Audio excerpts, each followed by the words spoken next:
Buenas noches, bienvenidos al episodio número 545 de Coloqueo desde el Instituto de Cultura Puertorriqueña. Hoy, como usted muy bien pudo apreciar, tuvimos doble tanda. Esta mañana estuvimos hablando y recordando a la historiadora doctora Ivonne Acosta Lespiel. Y esta tarde, noche, volvemos con el amigo Rafael Torres San Inocencio con un tema de mucho interés que nos los han pedido, que es vamos a hablar sobre los orígenes de los barrios de Caguas y sus nombres. Este episodio lo vamos a dividir en dos partes. El próximo, hoy que hacemos la primera, la próxima va a ser el 9. 9 de marzo, lunes 9 de marzo. Acabamos de parir También, ahora, el 9. sí, sí, sí, lo sacamos ahora. Quiero enviarle un saludo a la gente del municipio de Caguas, a la Oficina de Turismo y Cultura. Un saludo a ellos y nada, saben que tienen a su disposición el programa Coloqueo para eventos culturales, promoción de eventos culturales y para que el público general conozca un poco más de Caguas. Rafael, ¿cómo te encuentras? Muy bien, muy buenas noches. Un poquito ajorado, pero no es culpa tuya. Estoy muy agradecido de regresar aquí y de poder compartir esto. Como bien tú dices, Caguas esto es un lugar que está muy cerca de mi corazón y mi alma. Yo viví más de 10 años en Caguas, mis hijos son cagüeños. Y esto, tengo mucho material. Y creo que la gente que vio la promoción se dio cuenta de que había mucho material. Y Sí, esto, sí. así que nos pusimos a montar los materiales y después explico de dónde es que surge mucho de ese material. Y nos pusimos a jugar con inteligencia artificial y vamos a explicar todo eso. Y nada, yo le dije, esto Pablo, a menos que tú quieras estar hasta las 12 de la noche, yo No, creo que no, debemos vamos, dividirlo en dos.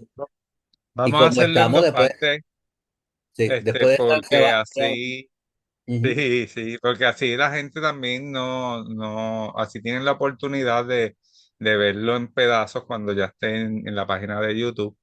Este, y tampoco los cansamos, ¿verdad? Esto es información bien valiosa y sé que usted se va a quedar pegado, pero tampoco queremos hacer que sea un suplicio para el público y estar 3 horas.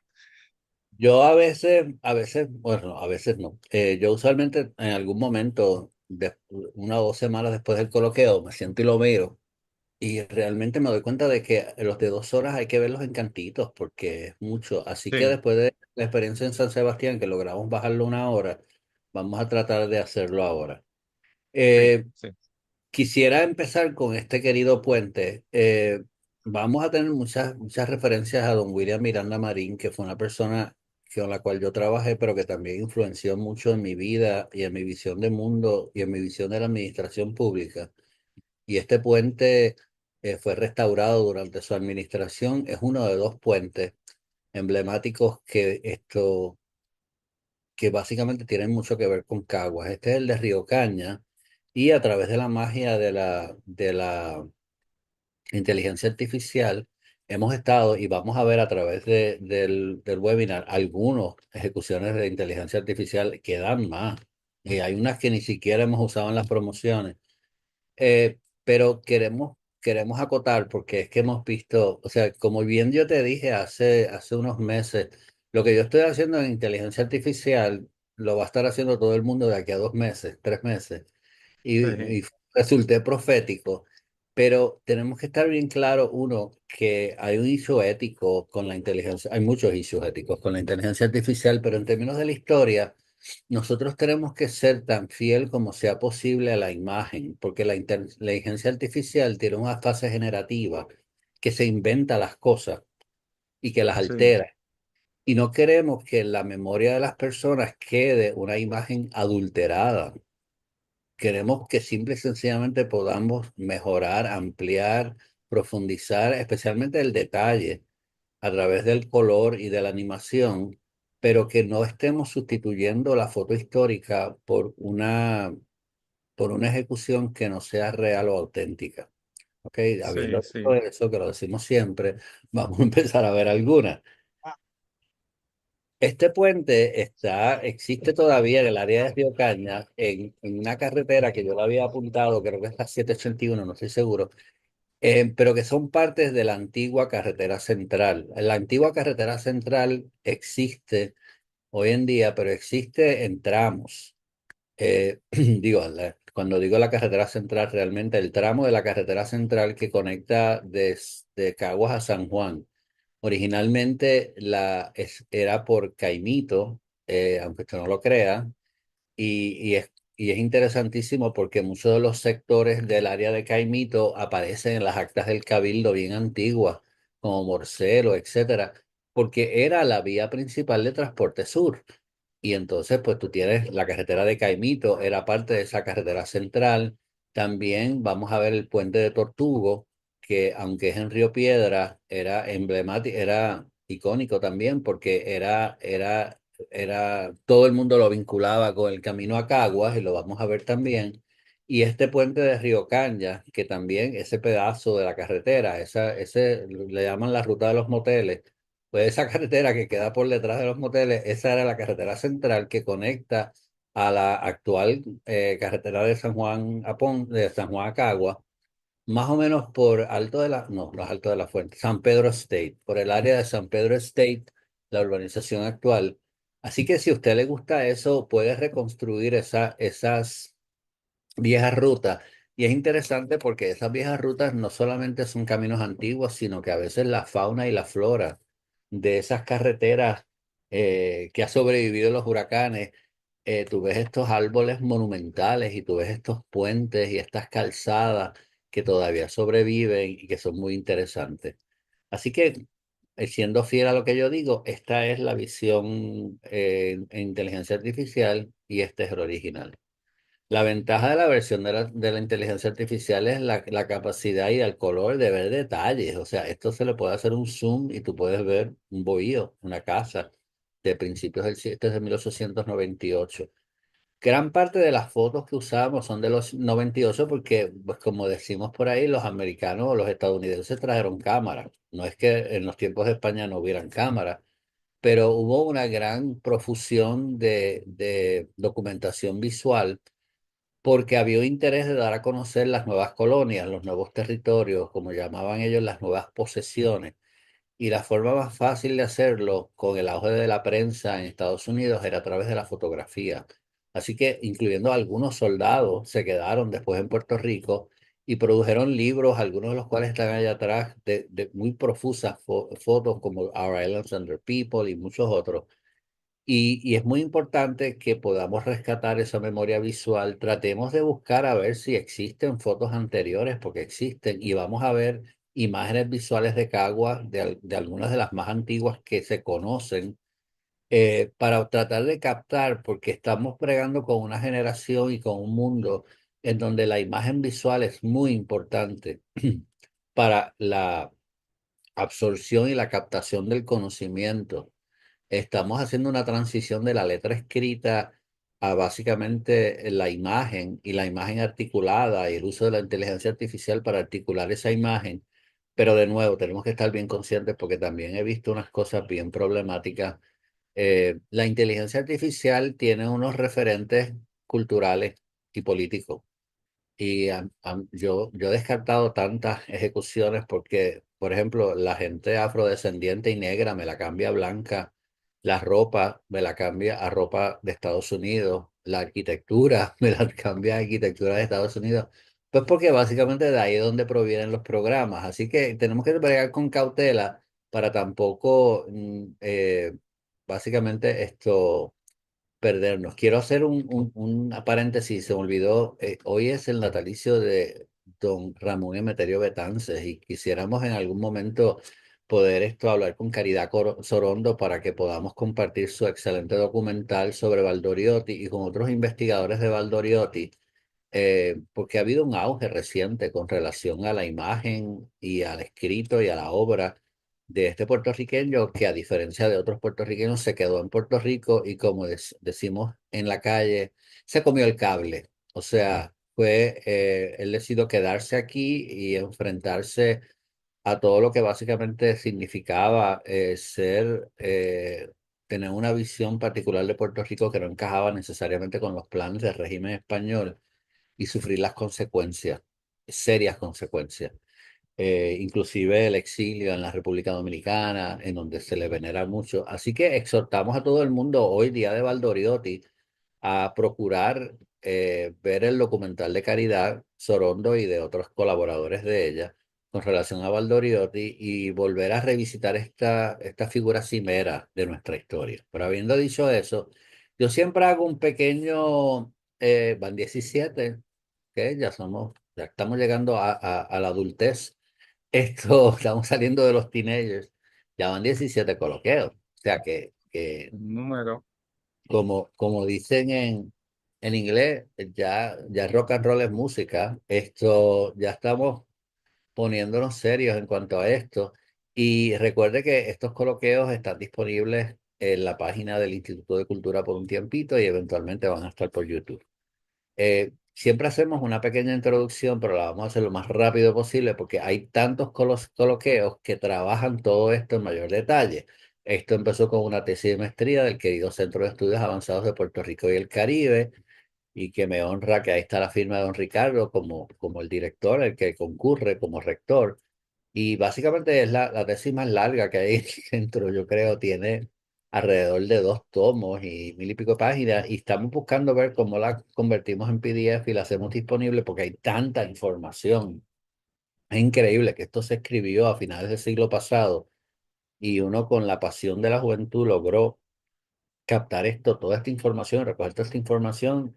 Desde entonces ha surgido mucha, pero para que las personas que estén particularmente interesadas en un barrio o un topónimo en particular puedan básicamente nutrirse de esta información. Mientras tanto, está en la colección puertorriqueña y por supuesto en la biblioteca del Centro de Estudios Avanzados en sus nuevas instalaciones de la Parada 8 de Puerta de Tierra. Obviamente el libro también existe, Los barrios de Puerto Rico, no queda mucho. Este libro inauguró la colección Arturo Morales Carrión, que fue mi mentor y una persona que fue muy influencial, tuvo mucha influencia también en mi carrera profesional, en mi visión de mundo y en mi amor por la investigación y la redacción. El libro básicamente inauguró la colección y aún está disponible sin costo en Humanidades Puerto Rico. O sea, es la Fundación Puertorriqueña de las Humanidades, pero la marca ahora es Humanidades Puerto Rico, que está en estas increíblemente preciosas instalaciones recién inauguradas en el tercer piso del cuartel de Valleja. Tiene que ir a verla y es totalmente gratis. Este libro no está en librerías, no lo busca en Amazon, ni en Biblos, ni en Alibris. Si lo encuentra, tal vez te lo vendan por 200 pesos porque ha pasado. Está absolutamente gratis en el centro. Sin embargo, puede llamar al 721-2087 y procurarlo. Sin embargo, siempre instamos a que le deje un donativo a Humanidades Puerto Rico para que continúe esta labor y sigan publicando y sigan haciendo obra en las humanidades. Así que si está por el viejo San Juan y está pensando en los barrios, brinque hasta el tercer piso o llámelo. Mejor es que lo llame antes y de una vez esto puede ver estas increíbles instalaciones. La semana pasada estuvimos allá con un grupo de la Universidad de Denver que trajimos, esta es la quinta edición que traemos, el componente de campo de un curso sobre Puerto Rico de la Universidad de Denver que se da en línea y de verdad que fue la primera vez que estrenamos las instalaciones nuevas y son fascinantes. Así que hable, llame a Wanda, llame a Sonia y hable con ellos y utilice este recurso y concurra con ellos y conozca sus recursos. También esta conferencia de los barrios, aunque no lo dice aquí, se me olvidó. Humanidades Puerto Rico tiene un catálogo de conferenciantes y ellos auspician conferencias presenciales y yo se siento muy orgulloso de ser uno de ellos. Así que puede llamar a la fundación para que le manden la información, tiene que entrar en línea y pedir la conferencia y ellos auspician una conferencia. Hemos ido a Aguadilla, hemos ido a Isabela y entiendo que vamos para Arecibo de aquí a par de semanas. Y entonces lo que hacemos es que damos la conferencia de los barrios, pero como en el caso de hoy, lo enfocamos en un tema o en un área geográfica o en un municipio en particular. Lo dimos para Isabela, lo dimos para Aguadilla y lo vamos a dar ahora para Arecibo. En los Arecibo vamos a trabajar mucho lo de los atos, que ya lo hemos hecho en coloqueos previos. Y obviamente esto tenemos una página de YouTube en donde hemos ido levantando las diferentes conferencias. No estamos al día ni de las conferencias, ni de los reels, ni de los anuncios. Déjame ver si nos da tiempo para dar alguno de de las cápsulas que hicimos para, para el antiguo Canal 40, que entiendo que están disponibles a través del Endowment, de una de las organizaciones de las humanidades en Estados Unidos. Así que tenga presente esa página y por supuesto la página del Instituto de Cultura. Hay muchas conferencias que hemos cubierto, no voy a entrar en ellas, pero como ustedes ven, tuvimos una campaña de 3 conferencias sobre Santurce y su subbarrio, porque son 40 las devociones, los alcaldes y los comisarios de barrio, que es mi tema de disertación doctoral, la presencia indígena, los municipios de San Juan. Hemos hecho un montón de municipios. Hicimos recientemente la de San Germán con la Asociación de Historia de San Germán. Nos gustó mucho la acogida y trabajamos fuertemente porque sabemos que los colegas de San Germán son unos duros en historia, así que tenemos que estar a su nivel. Y con la Fundación Felisa Rincón de Gautier hicimos lo de los atos y hemos hecho otras conferencias. El, Les digo ahora, el 5 de marzo, el jueves 5 de marzo, vamos a estar con el origen del poblado de Palo Seco, que está bien cerca de mi corazón también, porque nosotros los Torrech somos trinitarios, somos eh, oriundos o originarios de la Trinidad de Palo Seco, que fue un poblado que existe, que todavía quedan rastros en la vera del río Bayamón, de la desembocadura original del río Bayamón, que daba a la bahía, por donde está la termoeléctrica y donde todavía hay edificaciones antiguas como la iglesia. Y vamos a contar por qué las lanchas de Palo Seco se convirtieron en las lanchas de Cataño. Vamos a tocar un poquito de historia de Cataño, porque la familia de mi madre es de Cataño. Así que los instamos a que nos acompañen el jueves 5 de marzo con los colegas de la Fundación Felisa Rincón de Gautier, a quien siempre saludamos con mucho afecto. Ya les dije de YouTube, pueden entrar y buscarlos también en la página del instituto. Y obviamente hay una serie de, si usted entra a Google, va a encontrar un montón de cosas Torres Barrio. En particular, va a encontrar un artículo a fondo de uno de los barrios que vamos a estar cubriendo en la segunda parte, que es el barrio Tomás de Castro. En algunos casos hemos trabajado en esos artículos historias de barrio en particular. Recuerde o tiene que tener claro de que originalmente esto no es microhistoria. Nosotros empezamos con el sujeto histórico de los barrios, que estaba totalmente devaluado. Gente, a mí nadie me quería dirigir originalmente a la tesis de los barrios, porque la gente decía que en los barrios no tenían historia, que mucho hemos cambiado en 25 30 años. Todo el mundo reconoce la historia de los barrios, todo el mundo reconoce que antes que hubiera caguas había barrios, y vamos a hablar de eso esta vez y la próxima vez. ¿Y por qué básicamente los barrios son el origen de los asentamientos puertorriqueños? Porque muchos de sus nombres persisten en los barrios actuales, pero que existieron mucho antes, como dijimos en el caso de Morcelo. En el caso del barrio Tomás de Castro, Lapicero Verde, tenemos un artículo completo sobre ese barrio y sobre su vínculo a una de las familias más importantes del área central, que los Delgado, que son los originarios bueno, que vamos a hablar de todo eso. Así que además en 80 grados hay una serie, y ahí pues había unas páginas aquí que ya no existen, desafortunadamente, que es Los Barrios del Sur y Saludos Puerto Rico, pero también se publicaron y en algunas ocasiones aparecen esos artículos en Google. La inspiración de todo esto, por supuesto, es el maestro Hostos. Todo el mundo habla de Hostos y nadie lo lee. Hostos tiene muchos mensajes para el presente, aunque a veces su lenguaje y su narrativa y su vocabulario nos parezca un poquito distante.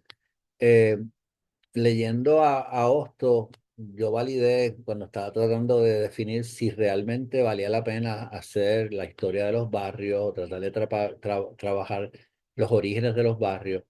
Y fue su historia de la geografía, en donde básicamente Hostos le multi e interdisciplinariamente, como diríamos hoy en día, mezclaba la clase de dibujo mecánico, que es arte, dibujo mecánico e historia, y le decía a los jóvenes que dibujaran su cuarto, dibujaran su casa, dibujaran su finca, su lote, su barrio, su manzana, y después dibujaran su barrio, y después dibujaran el pueblo, y después siguieran así, y fueran descubriendo su entorno de lo más cercano a lo más distante. Y para mí eso fue un Geistblitz, como yo digo, y lo vamos a retomar el jueves cuando hablemos de toponimia, porque básicamente esto a veces sabemos más de lo más distante y sabemos menos de lo menos distante. A veces ni siquiera sabemos en qué barrio vivimos si no vemos una escritura y perdemos de vista el hecho que en nuestros barrios, como decía Hosto, el barrio es la familia extendida, es la familia más allá de la puerta de la casa, lo dicen otras palabras. Y básicamente esas lecciones de Austin me ayudaron a entender que sí es importante ver el mundo desde lo más cercano y aproximarse a lo más lejano con el conocimiento y la conciencia de lo que somos y de dónde venimos. Ok, acabamos el resumen lo más pronto posible. Puerto Rico lo conocemos como 78 pueblos, pero tiene 902 barrios. En otros coloqueos entramos en detalle sobre básicamente la configuración, el tamaño, eh, la justificación o la irracionalidad en realidad de nuestros actuales barrios. ¿Qué son los barrios? ¿De dónde surgieron? ¿Qué representan? ¿Por qué los barrios son una fotografía de la población de Puerto Rico en el siglo XIX, pero que también por qué los barrios son totalmente anacrónicos hoy en día? Y básicamente persisten más que nada por la identidad de las personas a sus barrios, a sus sectores y por básicamente motivos de distribución electoral, por ejemplo. Todo eso lo discutimos en detalle, pero es fascinante y fascinante por qué los barrios del oeste son más pequeños, porque había más población al inicio y por qué los barrios del este son más grandes. Bueno, el este estuvo 100 años sin ser colonizado por los españoles gracias a la resistencia indígena. Y obviamente establecemos la jerarquía que va del barrio del municipio al barrio, y usamos Santurce como ejemplo, que no es un ejemplo típico. Santurce es un barrio, es el barrio más poblado de Puerto Rico, que se compone de 40 subbarrios. Y básicamente cada subbarrio lo trabajamos en una historia muy particular que dimos a través de 3 coloqueos en Saludo a la Campesada hace 2 años, pues, o 3 años, no sé. Eh, y que básicamente fue bien interesante porque la historia y el origen de los subbarrios no es la misma que el origen de los barrios. Cuando tú trabajas el origen de los barrios, estás trabajando siglo XVII, siglo XVIII, siglo XIX. Cuando estás trabajando los orígenes de los subbarrios, estás trabajando siglo XX. Y básicamente cómo los barrios representan y describen y perpetúan los usos, las costumbres, o sea, tras talleres, esos eran los talleres del tren, etcétera, y cómo usamos los nombres y la historia de esas comunidades que son comunidades muy orgullosas. Y de ahí entonces del barrio pasamos al subbarrio y del subbarrio pasamos al sector. El municipio vamos a trabajar los sectores, quiero traer algo de los sectores en la segunda parte, si puedo y si me da el tiempo. Los sectores son bien difíciles de cartografiar y Caguas tradicionalmente ha sido pionero. Y de nuevo, yo también me acojo al saludo a Carmen y al grupo de todos los queridos amigos del municipio de Caguas y de la Oficina de Cultura, que en Caguas es bien importante, bien peposa, la Oficina de Cultura, no es una oficinita que está por allá, ¿no? Es el corazón de Caguas y el fomento de la cultura y el fomento de la identidad que está importante en Cagua. Y en Cagua fue el primer municipio que yo sepa que trató de cartografiar los sectores. Cada barrio se divide en sectores, pero el problema con los sectores es que son organismos vivos, que cambian todo el tiempo, que son bien difíciles de cartografiar, que surgen nuevos nombres, los Baez, los Rodríguez, los Morales, todo lo demás, que son sectores Pero sin embargo, en aquellos sectores más antiguos, y la otra cuestión es que los barrios, los sectores no respetan la jurisdicción que divide un barrio del otro. Borinquen Atravesada hace referencia al barrio Borinquen, que es un barrio colindante con San Salvador, y que básicamente pues eso se cundió por ahí para adelante y se metió en el barrio San Salvador y se sigue llamando así. Es bien interesante el origen de Borinquen Atravesada también. Tal vez lo podamos trabajar en la finca de los Jiménez. Pero también hay unos nombres como Maracal, como Ato Abajo, Ato Arriba, que son bien antiguos, bien antiguos. O sea, son del siglo XVIII, por ejemplo. Y que vamos a ver cuando bregamos con la toponimia. Eh, yo estuve buscando un mapa que yo tenía de Cagua, en donde ellos cartografiaron todos los sectores y lo voy a recuperar para la segunda parte, lo prometo, porque lo estuve buscando y no sé por qué no lo encontré. Pero es un trabajo muy valiente el tratar de identificar todas las comunidades en un municipio y tratar de cartografiarlas, porque de nuevo son organismos, son vivos. Por ejemplo, como yo siempre digo, yo vivo en el barrio Santa Rosa de Guaynabo. Sin embargo, si uso el GPS y yo vivo en una finca y voy al otro lado de la finca, estoy en el barrio Guaraguao. Ahí no hay frontera, solamente el GPS lo sabe. Así que yo digo, pues yo vivo en Santa Rosa, Guaraguao, porque tengo un pie en Santa Rosa y otro pie en Guaraguao. Y gracias a Dios al GPS, porque antes, como dijimos y explicamos en otras conferencias, la, la, la cartografía de nuestros barrios era bien cuesta arriba y era bien oral y utilizaba árboles y casas y cosas que han sido destruidas y que a veces han creado serios casos legales en términos del pago de patentes municipales, porque yo no sé si el Mayagüez Mall está en Hormiguero o el Mayagüez Mall está en Mayagüez, o la Telefónica estaba en Santurce, estaba en Guaynabo, o estaba en San Juan, etcétera, etcétera. Pero todo eso se lo estamos tirando para que vayan y miren los otros, los otros coloqueos, en donde explicamos todo eso en mucho mayor detalle. ¿Ok? La única importancia fundamental todavía de los barrios sigue siendo de que son fundamentales en los mapas electorales de Puerto Rico, y este es el del 2000, porque el del 2000 del 2020 y el 2010 como que perdieron esta profusidad policromática que tenían, los colores y son más aburridos.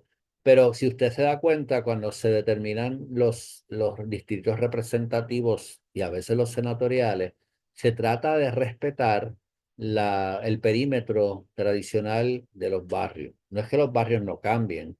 Hemos tenido casos recientes y suceden a cada rato donde se va la legislatura y se mueve un sector de un barrio a otro, de un municipio a otro, porque realmente geográficamente es más fácil darle servicio. Pasó recientemente con Florida y Arecibo, si no me equivoco, y pasa cada rato, en términos de que es más eficiente que esas personas respondan al otro municipio porque están más cerca de los servicios.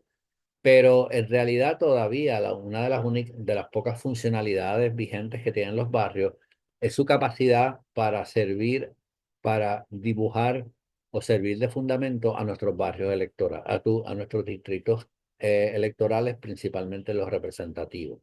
Es muy importante porque al hacer eso, para las personas que a veces me consultan en términos de, ay caramba, yo estoy buscando un barrio antiguo que se llamaba tal cosa. Pues mire, busque en la Comisión Estatal de Elecciones, porque para cada distrito electoral se enumeran los sectores que constituyen ese distrito electoral.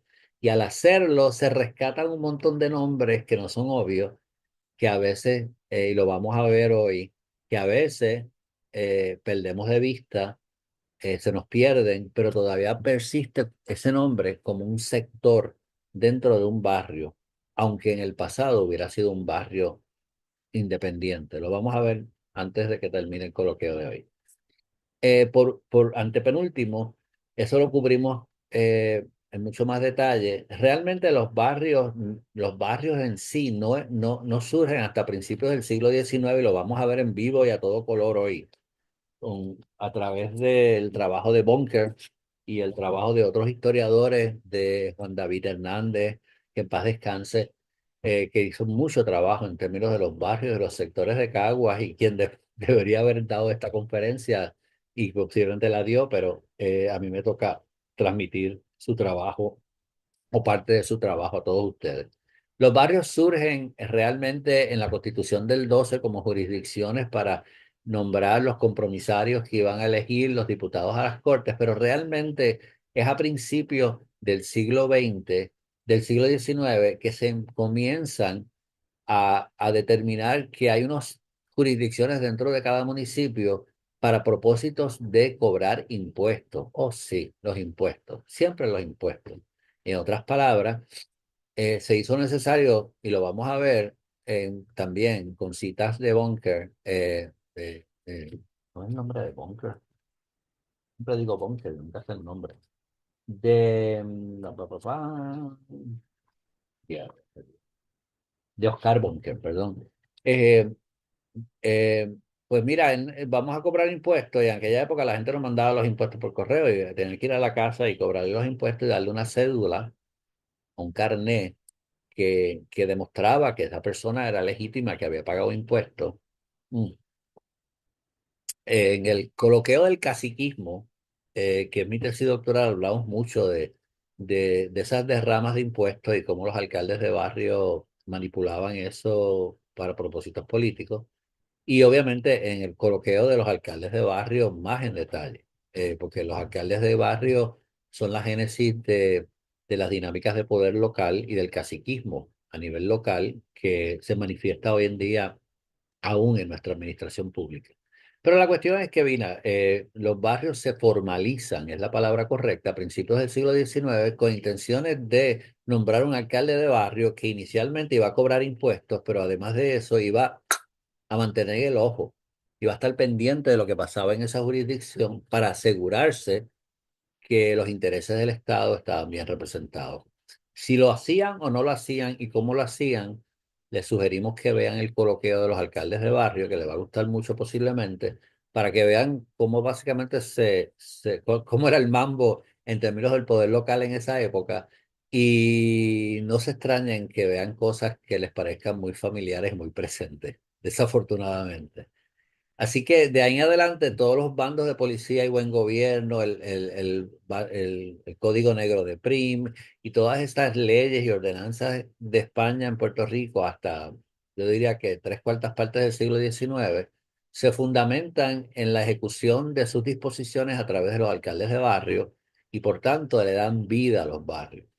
Los barrios siguen creciendo, y ahí viene la división de los barrios, y eso lo bregamos allá, por cuestiones de población. Cuando un alcalde de barrio no podía cubrir toda la población, pedía que se dividiera, así que tenemos, por eso es que tenemos Damián arriba, Damián abajo, Río arriba, etcétera, etcétera, etcétera. Los vamos a ver todos, Bairoa en Aguas Buenas, Bairoa en Caguas, etcétera, etcétera. Pero lo que básicamente los nombres nos dicen, que es lo más importante, es la importancia de reconocer que a través de esos nombres que vienen antes de que se quedaran los barrios, eh, como vamos a ver en un segundo, eh, esos nombres lo que te señalan es que existía una unidad geográfica que hoy conocemos como barrio, que antecedió a los municipios, a los poblados, y que básicamente tenía un nombre. Y ese nombre persiste en muchos de nuestros barrios y por tanto utilizamos la toponimia, que es el estudio de los nombres del lugar, para recorrer la línea del tiempo en sentido inverso y básicamente tratar de reconstruir la geografía, pero a la misma vez la vida en Puerto Rico antes de que se crearan los poblados, principalmente en el siglo XIX. Pero todo eso está cubierto en otros coloqueos y en el libro, por supuesto, y los convidamos a que si le interesa el tema lo trabaje. Esto es simplemente una introducción. O sea, que antes de que hubieran barrios en Puerto Rico, en el siglo XIX, hubo diferentes localidades que tenían nombres. Eh, Dos de ellas eran los sitios y los pasos. Antes que hubieran barrios, principalmente antes de principios del siglo XIX, se hablaba del sitio de Sabalayana, o del sitio de la yeguada, o del que te estoy diciendo, un sitio donde habían yegua. Tiene que tomar en consideración que en Puerto Rico, a principios del siglo XIX, lo que había eran como 100, 120, 110, 130.000 personas en todo Puerto Rico y que básicamente no es hasta la década de 1776 por ahí que los terratenientes empiezan a sacar molleros, los terratenientes puertorriqueños, eso también lo cubrimos, o sea, son esos terratenientes los primeros que dicen que los intereses de España no necesariamente son los mismos que los intereses de los locales, los criollos, los nativos y son los que entre Pancho Moscoso lo planteó y yo concurro en ese tirijala entre terratenientes y gobernadores es que empezamos a ver que hay un interés diferente entre los puertorriqueños, los nativos y las autoridades españolas, mucho antes de la cédula de Gracia y de Power y todo lo demás. Y ese tirijala crean eh, ush, crea las circunstancias para que en Puerto Rico primero haya titularidad de tierra, que unas personas logren ser dueños de unas tierras, pero a la misma vez que hayan excedentes de tierra, que es lo que se le ofrece a los extranjeros con la cédula de gracia y lo que provoca la gran inmigración de corsos, de catalanes, de venezolanos, de diferentes personas en el siglo XIX que logran multiplicar por 10 la población de Puerto Rico en un siglo. En otras palabras, que pasamos de 120.000 y 30.000 a 1 millón de personas y pasamos de una sociedad agraria, latifundista, concentrada en la ruralía, con pocos pueblos, a básicamente una sociedad enfocada a múltiples poblados, como vamos a ver en el caso de Cagua, a múltiples poblados, pero también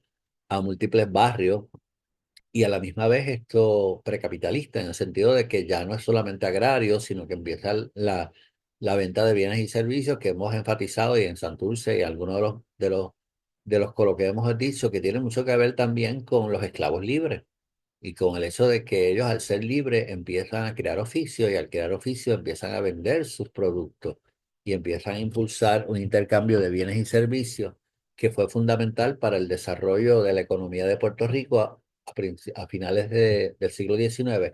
Vamos a cubrir bastante de eso con Palo Seco, porque Palo Seco es un buen ejemplo de una comunidad que se dedica no a producir necesariamente productos agrícolas, sino a proveer servicios, servicios de tejas, servicios de ladrillos, servicios de transporte, etcétera, etcétera. Y ahí tú ves que se reconfigura la estructura económica de Puerto Rico hacia una de bienes y servicios que claramente precapitalista. Y ahí Astrid Cubano no solamente en la inspiración de gran parte de mi tesis doctoral, sino la fuente de referencia para mí más importante para visualizar esa transición. Ese es mi perro que es hora de comer. También están los pasos. Los pasos son los puntos en donde se vadeaban o se cruzaban los ríos porque no habían puentes.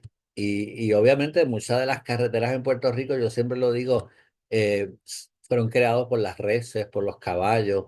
Los que somos del campo sabemos que no hay mejor camino que el que crean los animales en una finca. Ellos saben cuál es la mejor ruta de ir de un punto a otro. Y nosotros, pues los humanos, en muchos casos, los copiamos. Y en ese proceso, eh, ahora que están de moda los animales, en este proceso tenemos que entender que también muchos de los animales fueron los que identificaron cuáles eran los pasos, o sea, cuáles eran los puntos en donde tú puedes cruzar un río. Yo de pequeño vi pasos, no muy lejos de aquí, en Guaraguao arriba, en Santolaya, y eran sitios donde la gente cruzaba ahí, como ese señor, y cruzaba con carros así también, a menos que tuviera el río crecido. ¿Qué sucede? Pues que esos pasos tenían nombre, y ahí es donde también empieza la toponimia, no solamente el sitio de Sabana Llana, en donde relocalizaron a los inmigrantes canarios para que ellos básicamente desarrollaran cultivos y sustituyeran la mano de obra indígena que se iba perdiendo, etcétera, etcétera. y esto es real del acta del Cabildo, también los pasos, el paso de Palo Seco, para que tengan una idea. Y ahí surgen estos nombres. Esta imagen no es de Ple, no hemos podido localizar su origen. Sé que la vimos en un post del excelente historiador público conocido como El Callito en Facebook. Y según la ficha de él, esto es el paso del río La Plata entre Calley y Cagua. Mire que yo he buscado el cauce del río La Plata. El río La Plata no pasa por Cagua. Tal vez el río Grande de Loíza, ese sí. Porque estaba tratando de localizar en qué barrio era esto. Pero lo importante es que, de nuevo, antes de la fotografía, antes de la llegada de los estadounidenses, antes de lo que tenemos son imágenes, dibujos. Y este dibujo que no tiene fecha es muy, pero que muy ilustrativo de un paso de río en algún punto entre Caguas y Calley. Tal vez es el paso del Río Grande de Loíza, el Cairabón. Tal vez es eso y es un error que sucede a menudo, pero nada, se los damos para que lo vean y que vean su ejecución en inteligencia artificial. Pues eso te da una idea de cómo era que se vadeaban los ríos. Obviamente, yo estuve ayer corriendo caballo y yo cuando hago estas cosas a, me siento a pensar, según voy haciéndolo, en términos de la importancia que tenía el caballo, la importancia que tenían los bueyes, la importancia que tenían las mulas, que vamos a ver mulas en el siglo XIX puertorriqueño porque no había automóviles. Así que básicamente era, como decía mi padre, o sea, cada hombre en aquella época, una de sus posesiones principales era su caballo. Y su caballo era el rocinante de todo el mundo. Así que los pasos eran muy importantes y en la toponimia los pasos fueron muy importantes porque dieron lugar a nombres. ¿Cuántos nombres de hoy en día realmente se pueden vincular a antiguos pasos que eran los puntos para cruzar los ríos? Pero fundamentalmente, y como hemos explicado en múltiples coloquios, los nombres de los barrios, y lo vamos a ver en la segunda parte de esta conferencia, tienen que ver con hatos. Los hatos fue la unidad territorial principal de Puerto Rico del siglo XVI, XVII, XVIII y principio del XIX, un poquito. Y eran terrenos extensísimos. Recuerde que no había mucha población, 100.000 habitantes a finales del siglo XVIII, en donde básicamente se cebaba ganado. Eh, Se cebaba ganado y obviamente había un poquito de agricultura, habían trapiches y habían almacenes y usualmente estaban cerca de un río y a través de Campeche, Campeche nos da la única imagen conocida de un hato del siglo XVIII en la parte de atrás de una de las damas a caballo, gracias a la intuición y a la visión de nuevo, Francisco Pancho Moscoso. Nos dimos cuenta de que sí, eso es la única imagen existente en Puerto Rico de un hato que sepamos. Y obviamente si le metemos inteligencia artificial, pues tenemos una idea de cómo básicamente eran estas jurisdicciones. Pues ¿de qué estamos hablando? Pues mira, estamos hablando principalmente de un trapiche, de un río, estamos hablando de una casa de vivienda que tiene un almacén abajo, pero todo este extenso bosque en donde yo tengo reses. Las reses pueden ser caballos, pueden ser caballos yegua, pueden ser mulas, y todos esos nombres están en los barrios. Hay barrios que se llaman yeguada, hay barrios que se llaman eh, mulita, que se llama mula, hay tres barrios mula, etcétera. Está un barrio en Añasco que se llama oveja. Y obviamente, como era una agricultura de subsistencia, los hatos eran importantísimos para proveer alimentación y para proveer otros usos. Como hemos explicado en múltiples coloquios, esto... Ups, ¿qué cosa dice aquí? Bueno, este es un mapa de hatos. No, hemos convidado a muchos buenos historiadores que están trabajando el siglo XVII y el siglo XVI a ver si consiguen mapas de datos en Puerto Rico todavía no han aparecido, pero este es de la provincia de Santa Clara en Cuba.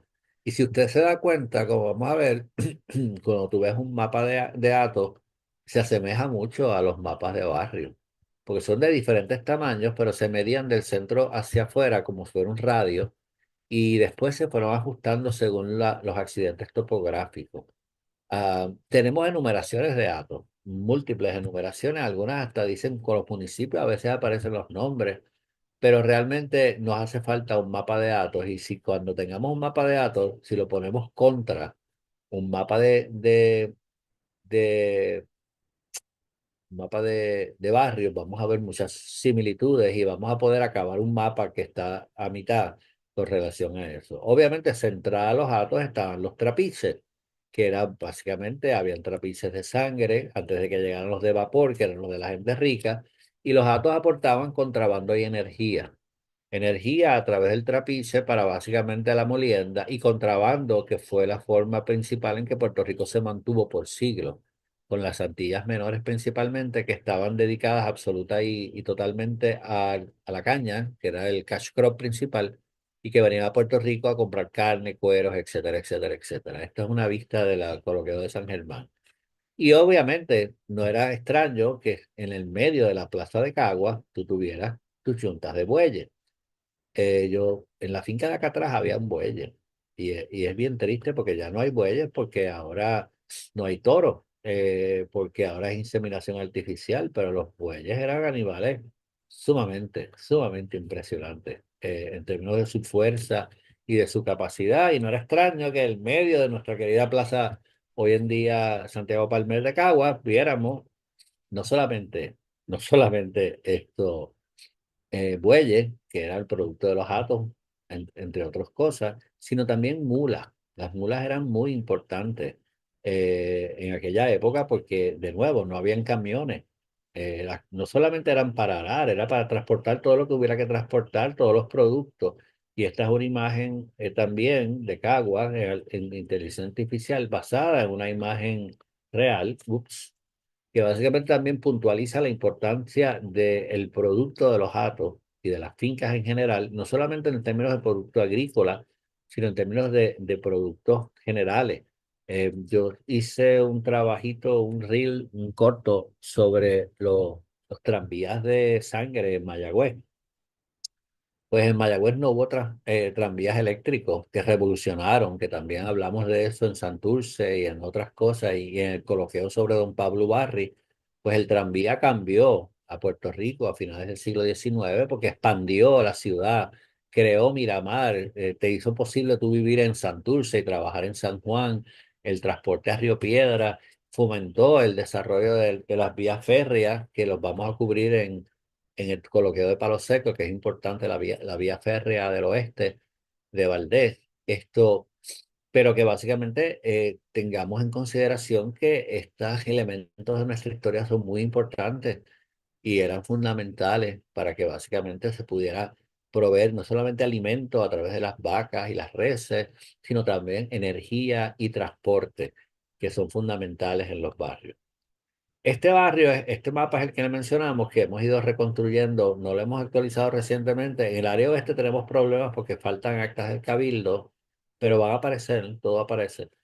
Y te da una idea de cómo básicamente hay una gran correspondencia entre los nombres de los barrios y antiguos hatos que hemos podido localizar principalmente a través de las actas del cabildo, que es la fuente principal porque se habla de la demolición de Atos a finales del siglo XVIII y hasta principios del XIX, perdón.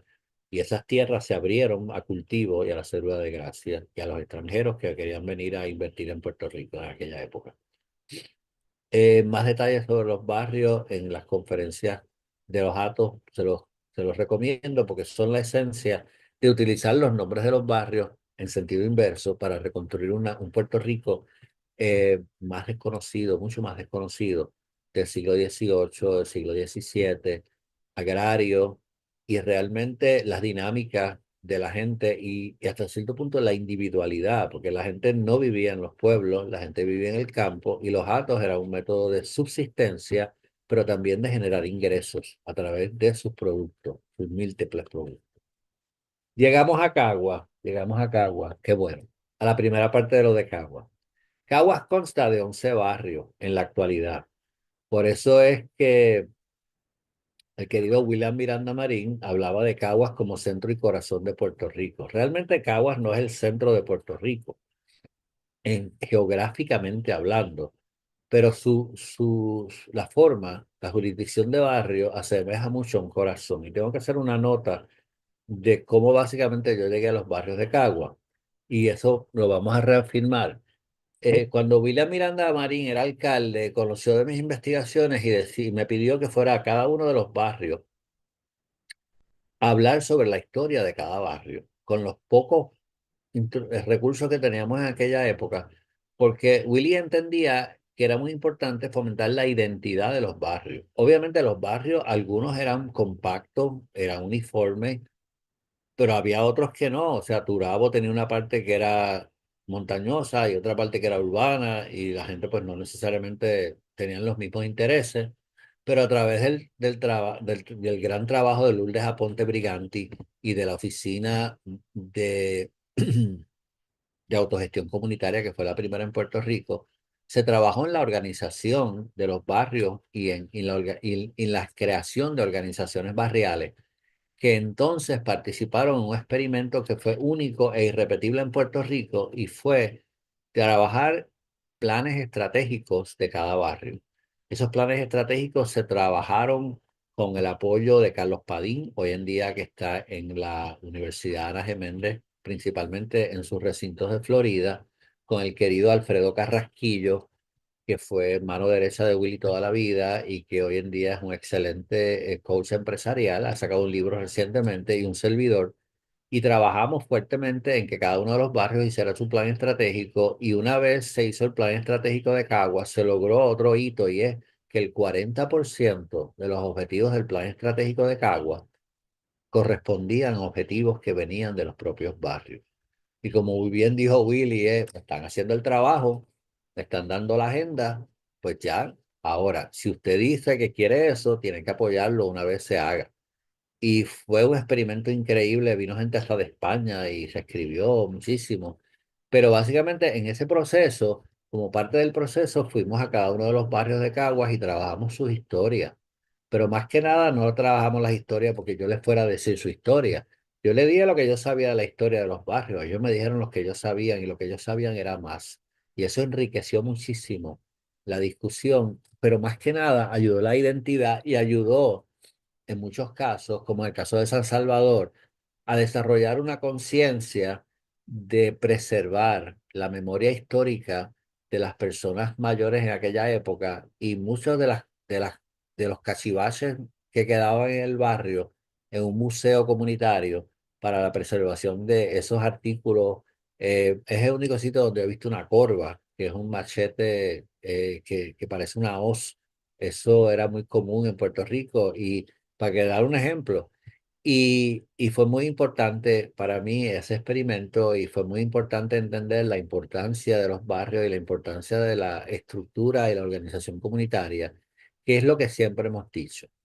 La historia de los barrios que hemos hecho no es microhistoria. Yo no pretendo saber de los 902 barrios.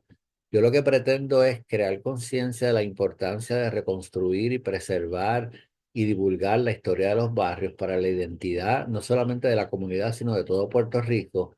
Y con los recursos que yo comparto, darle herramientas a las comunidades y a los historiadores locales para que ellos reconstruyan las historias de sus barrios y que me rebatan a cada rato viene alguien y dice, no, no, lo que dijo Torres no era cierto, realmente lo que pasó fue eso. ¿Usted cree que a mí me molesta eso? Todo lo contrario, a mí me fascina. Yo pude aportar a aclarar un mito que estaba en los libros de historia o que estaba en las crónicas y que fue aclarada por la propia comunidad a través de su propia investigación y documentación. Así que es importante que nosotros fomentemos que cada una de las comunidades, que ahora, hoy en día, que es fascinante, cada vez que yo veo una historia de un pueblo, no empieza, se juntaron y fueron a la Diputación Provincial a solicitar que se autorizara la creación de un puerto. No, ahora empieza con la toponimia de sus barrios. Y a través de la toponimia de sus barrios, como vamos a ver en la segunda parte, se reconstruye también los topónimos indígenas porque no hay un topónimo o un nombre más preponderante en nuestros barrios que los de raíz indígena. O sea, es increíble que después de 5 siglos nosotros seguimos llamándola esto Guaynabo o Gurabo. o le seguimos llamando Macao, o le seguimos llamando Guayama, o le seguimos llamando, no sé, nombres que provienen de las poblaciones indígenas que antecedieron a los europeos en Puerto Rico y que en muchas ocasiones en nuestra vida cotidiana eh, se hacen presentes de una manera más elocuente y más común a través de los topónimos o los nombres de lugar. Y obviamente ha sido interesantísimo el auge del rescate de los vocablos indígenas, Robiú y personas que han retomado en los trabajos de Hernández Aquino y otras personas para tratar de entender qué significa estos nombres. ¿Qué es Cañabón? Pues Cañabón no tiene nada que ver con caña, es Cairabón. ¿Y qué es Cairabón? El nombre indígena del Río Grande de Loíza, para que tengan una idea. Turabo, ¿qué es Turabo? Abo, agua. O sea, y entonces, pues por lo menos darles un la a la gente. ¿Qué es Bairoa? Pues hay múltiples interpretaciones, pero tiene que ver con agua. Eh, hay múltiples interpretaciones del origen del topónimo de Bairoa, pero nos ayuda a reconstruir la cosmovisión de los indígenas con relación a su entorno, con unas limitaciones y unas notas al calce que hay que hacer al respecto, con relación a la ubicación geográfica, los significados, hasta la misma grafía, o sea, tal vez era Bairoa, tal vez era Bayoa, etcétera. Y lo más importante para mí a veces es cómo estos topónimos indígenas se reproducen en Santo Domingo, en la República Dominicana, en Cuba, hasta en Haití. O sea, que proyectan una unidad lingüística en gran parte de lo que conocemos como las Antillas Menores. Pero eso es otro tema que cubrimos en la toponimia indígena que está disponible en YouTube. Ok, en Caguas tenemos básicamente 9 barrios. A través de este proceso que inició William Miranda Marín, los barrios no solamente escribieron sus historias, sino que hicieron sus misiones y hicieron sus logos, hicieron sus escudos, etcétera, etcétera, etcétera. Pero no lo hicieron a lo loco.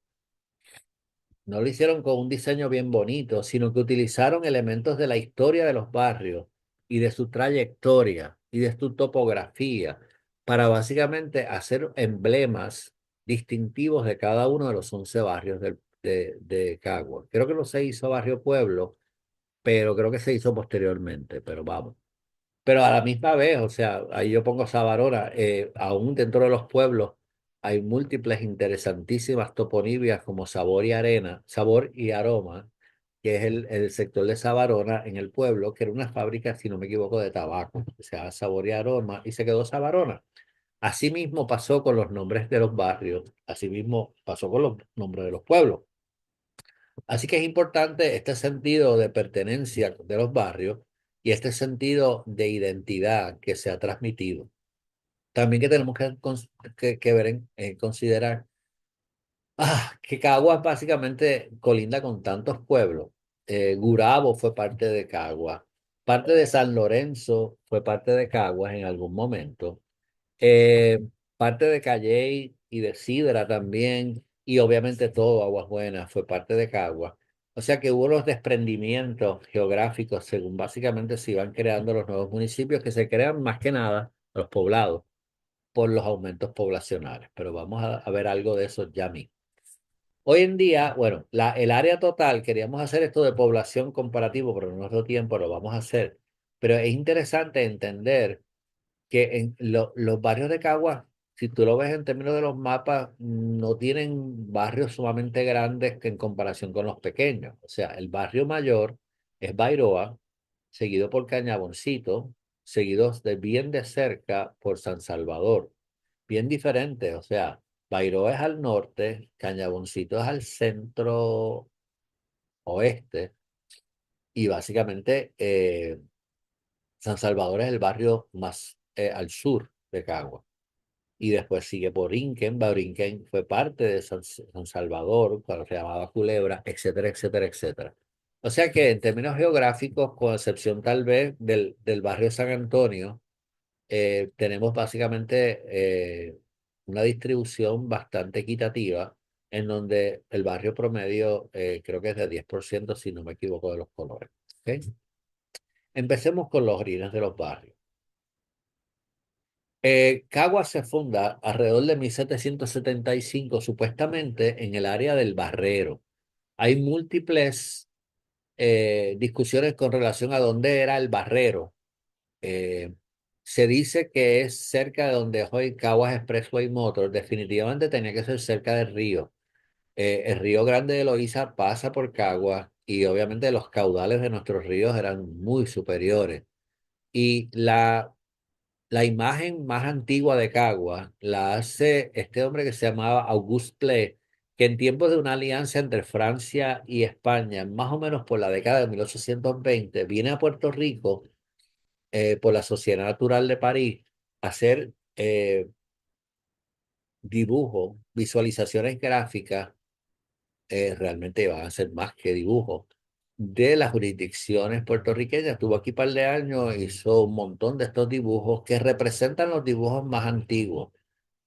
Los hemos trabajado un poquito en inteligencia artificial para darle detalle y para que lo podamos ver, pero esto se llamó la Plaza de la Constitución, que era el nombre original de nuestra Plaza Santiago R. Palmer actual, una de las plazas más lindas de Puerto Rico, y no estoy siendo nacionalista. Hay otras bien lindas también, como la de Guayama, etcétera.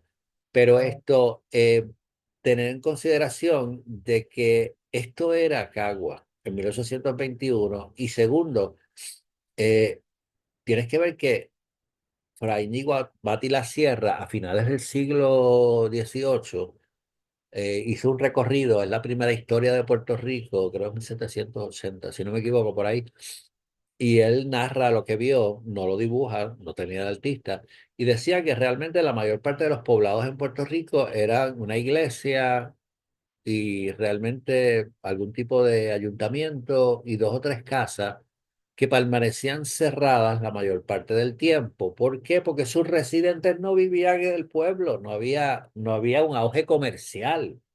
La gente vivía en el campo. Es hasta el siglo XIX que las plazas se convierten en plazas del mercado, de intercambio, etcétera, como vimos con unos visuales brutales que obtuvimos y presentamos en inteligencia artificial de la Plaza de San Germán, la concurrencia de personas en comercio, y tenemos otros de Caguas que yo espero usar en la segunda parte. Y a través de PLE, pues tenemos una idea de cómo era esta Plaza de la Constitución, que tenemos que abonar a la importancia de Caguas en dos cosas a través de Play. Uno, eh, Caguas es uno de los pocos municipios donde Play hizo más de un dibujo. Hubo muchos municipios que Play ni siquiera dibujó. ¿Ok? Mm. En el caso de Caguas hizo dos dibujos que vamos a ver, y vamos a verlos con inteligencia artificial en términos de cómo eh, Caguas era un pueblo con bastantes unidades de vivienda en ese sentido. Y si vemos el dibujo original, pues no me lo estoy inventando. O sea, aquí tenemos el dibujo original de Play. Play nunca terminó los dibujos, pero desafortunadamente, pues los hizo. Digo, desafortunadamente no los terminó, pero afortunadamente los hizo y afortunadamente persistieron. Y estas son algunas de las representaciones gráficas más antiguas de Puerto Rico, de sus poblados. Y Caguas tiene el privilegio de tener dos en vez de una, y en vez de ninguna. Eh, y obviamente está esta otra que a mí me fascina, que es la entrada al pueblo de Cagua. La vamos a ver en inteligencia artificial y la vemos en términos de cómo es el original. Yo entiendo, eh, ahí la inteligencia artificial se inventó un par de cosas, pero vamos a ir al original. Bueno, sí, habían personas aquí. Yo entiendo que esto es la entrada al pueblo de Caguas, más o menos por donde es Marcelo y donde era, los que son de Caguas sepan, en la antigua escuela Lincoln, ahora mismo el edificio Lincoln, esa cuesta, que es así mismo, es curva. Yo creo que Marcelo estaría como por aquí hoy en día. Aquí estaría la estatua de la India Taína, que se hizo posteriormente, y ahí está la gran rotonda de la entrada de Cagua. Pero a mí no me extrañaría que estamos especulando, por supuesto, que este dibujo lo que representa es esa entrada del pueblo, porque esa entrada es una cuesta, porque el pueblo se relocaliza de supuestamente el área de Barreal a donde está hoy en día. Posiblemente ya estaba ahí en 1700, a finales del siglo XVIII, y porque básicamente era un lugar más alto, pero tenía acceso a los ríos. Obviamente ya los ríos no tienen el cauce que tenían, pero tenemos ríos por todo Cagua. Cagua es y era en aquella época un gran valle, pero había que buscar lugares altos porque por las inundaciones, por supuesto, eh, eran importantes y yo creo que la localización actual de Caguas responde al interés de tener un río cerca y de tener esto también la posibilidad de, de tener un río y de tener un lugar alto. Obviamente, yo entiendo que el Barrero hubiera sido la localización anterior porque hasta bien entrado en el siglo XX, Caguas estaba literalmente rodeado de montañas. ¿Ok? Cuando se hace el expreso, la 52 se tumba en el área del Retiro, por donde básicamente entra la número uno y donde entra el expreso, se tumbó mucho monte para poder hacer el expreso y que el expreso tuviera continuidad y entrara. Anteriormente había que, por donde es más o menos la Guasábara, donde está el Borinquen Memorial, el cementerio. Tengo entendido que para entrar a Cabo había que darle la vuelta a toda esa área, como, era como un semicírculo completo, y entrar por la Bairoala 25, lo que es Bairoala 25 hoy en día, en la vera del río. Había que irse al lado del río Grande de Loíza para poder entrar porque las montañas no lo permitían.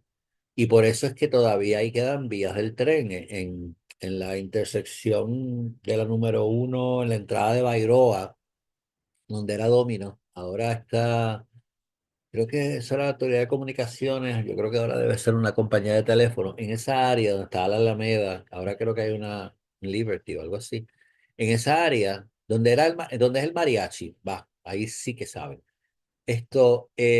Todavía quedan las vías del tren, pero lo que las vías del tren te están diciendo era que, que para entrar a Caguas había que coger esa curva brutal a todo lo largo, entrar por Bairro a la 25 por la Guasábara, que es interesante, los nombres de esos sectores son indígenas, para poder entrar al pueblo de Cagua. Obviamente, al principio, pues el pueblo se había localizado al otro lado de esas montañas y se dieron cuenta que era mejor y más productivo localizarse dentro del valle, presumo yo, para beneficiarse de sus productos, de sus ríos y buscar un lugar alto como fue el del pueblo.